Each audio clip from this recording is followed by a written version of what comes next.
Driving Miss Daisy is a story about a wealthy Jewish woman in the South during the 40s, 50s, 60s, and the African-American chauffeur that her son hires for her because she can no longer drive. And it takes place over 30 years with these characters, these two people who start off having absolutely nothing in common, yet over the course of time develop a very real, deep friendship that's not based on sentimentality or superficiality, but really based on a deep understanding of one another as human beings. And the beauty of Driving Miss Daisy is it's not a perfect friendship.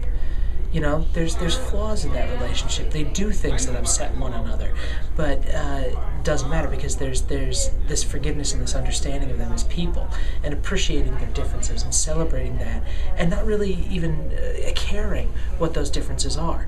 And it's very meaningful and moving. And the play is written in a manner that it's a drama, but really it's more of a. It's really more of a gentle comedy. It's very sweet. The characters are so well drawn, and the pacing of the play is such that by the time it's over, you're just brokenhearted that it's over and the journey has come to an end. And it has one of the most beautiful final moments of any play ever put on the stage. And I don't want to reveal it because I want people to come see that beautiful moment. But there's a beautiful moment at the end of the play that is so simple and so honest and so true that it makes the play something to be cherished. Well, my first play was in the summer of 1967 when the community theater did their plays out at the tent, in a tent out at Mount Lacrosse. And I was Amy in Where's Charlie? You know, the Once in Love with Amy. That was right after high school, so I was just a wee youngin' at that point. And then lots of different things. Then I left for 30 years and came back and got involved again. I was in theater when I was in Denver and Los Angeles, and when I came back, I auditioned for a show that I had stage managed when I was here, and that was Barefoot in the Park. And I was cast as Mrs. Banks, which was just a hoot. I loved it.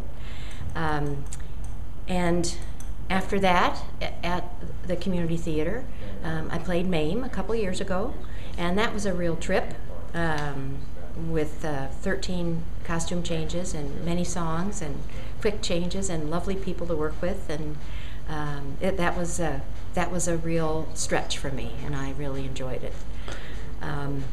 Then I was most recently in a show at the Pump House called See Jane Vote about the suffragette movement in Wisconsin, and that was another musical. And now, here we are with Driving Miss Daisy. I'm excited about it. Never had a big part like this before. It's going to be a struggle, but I get it done. I thank God for me changing my life over the way I used to be, and things are looking up, and I got a good woman and a good family behind me, lots of friends, and hopefully Mayor Harder could come and see the play so that he can support the Lacrosse Community Theater. Well, I'm playing Booley, Daisy Worthen's son. It's sort of the Dan Aykroyd role, and this particular production is, I think, my 12th production at LCT in the past 3.5 years. Just can't seem to stay away.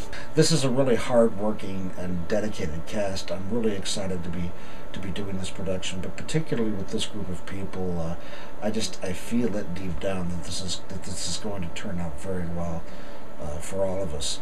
It's sort of weird pulling double duty this time. This is the first time since I started doing these sort of web diaries that I've actually been in one of the productions while producing these web diaries at the same time. So that's going to be a challenge, I know for a fact. Good. Yeah.